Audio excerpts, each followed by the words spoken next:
Hi guys, this is Mary. Welcome to my channel. Today we're talking about the second part of my Mekanism video, Tier 1 and Tier 2. In the last video we talked about the basic of this mod pack, steel production, alloys, circuits and energy generation. Now we take a closer look at the enrichment chamber, purification chamber, electrolytic separator and some other machine. If that's what you are looking for, stay tuned. The Tier 1 production is a normal enrichment chamber. In the enrichment chamber or in the smelter, our starting material can be doubled. That's a standard, but in this tutorial we will focus on the Tier 2 production. The Tier 2 production requires 2 to 3 more machines, but first let's start at the back. At the very beginning we got the electrolytic separator.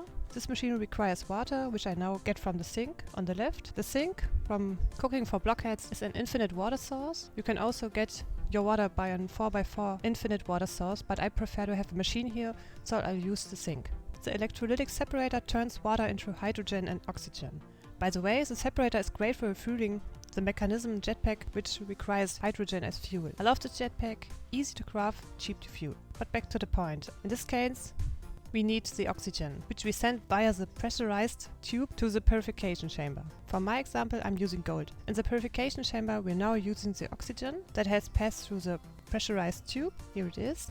The oxygen now combines with the raw gold and we got a gold clump. Those gold clumps will sent to the crusher. In our crusher, the clumps will be converted to dirty gold dust. And now we're sending the gold dust to the enrichment chamber, which is transformed the dirty gold dust to gold dust. And this gold dust can ultimately be used in our enrichment chamber or in a smelter to be converted to enriched gold or gold ingots, which both is needed for the further Mekanism production. So this for the start. Now let's take a look at the configurations. The electrolytic separator just needs water, which I get from the sink here, via the mechanical pipe. You can change the settings of the configurator via Shift and scrolling the middle mouse. Important here is, I show you, nothing happened right now because you have to change here, if you can see, to pull. So it pulls the water out of the sink into the electrolytic separator. So Shift and right click till it's pulled, you can see. Now to the electric separator. In our case we needed just the oxygen. We don't have any use for the hydrogen right now, but we can store it if you want. I stored it with a pressurized tube in a chemical tank here. Same here with the pipe. With the configurator, changed it to pull. So it pulls the hydrogen out of the separator into the tank. Alright, let's talk about the left side functions here. It's currently set to idle. So if you hit the dumping excess button, it means when the hydrogen reaches 100% capacity, it will keep producing, but any excess beyond will be discarded. You can also choose dumping to clear the section, keeping it empty. Idle just means it won't process anything. My recommendation, just go with dumping excess every time. In this case I don't have any production going on right now, but this is because I'm using it for the T3 component, a topic for our next video. So we need to dumping the excess to keep the electrolyzer producing oxygen. When the left chamber is full, it stops producing oxygen, but if you collect the hydrogen in a tank like I did, just set it to idle. Oxygen is processed and directed using a pressurized tube, which is designed for gas transfer. Configure this on the side with the configurator, setting it to gas mode. Make sure to choose the correct output. On the top left, you can see the oxygen is stuck. The machine isn't releasing it into the tube.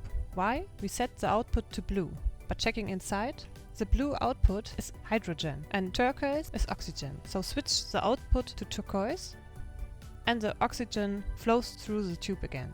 A quick note, hydrogen is also a gas, just like oxygen, so technically the tube could transfer hydrogen, but since it's filled with oxygen, it can't transport hydrogen.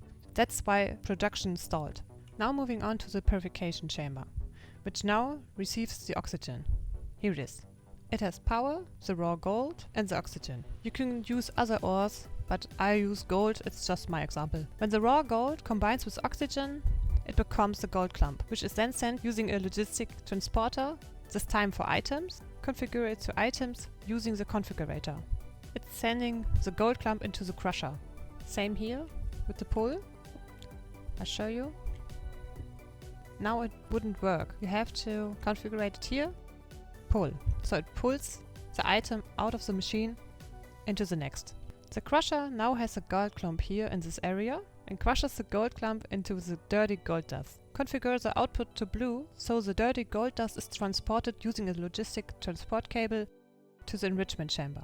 Make sure to configure it correctly. So here blue, as you can see. Oh no, you can see. Take them out. So now you can see it's blue.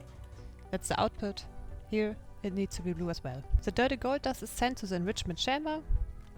Here. This is our endpoint for the tier 2 configuration. Also, you can further instruct it to go to the smelter or another enrichment chamber, but for this tutorial, let's keep it simple. In the enrichment chamber, the dirty gold dust is converted to gold dust. And there you have it, our tier 2 production. If you have any questions or comments, feel free to drop them in the comment section. I hope this tutorial was helpful. I look forward to having you again next time. Thanks a bunch for tuning in. Bye.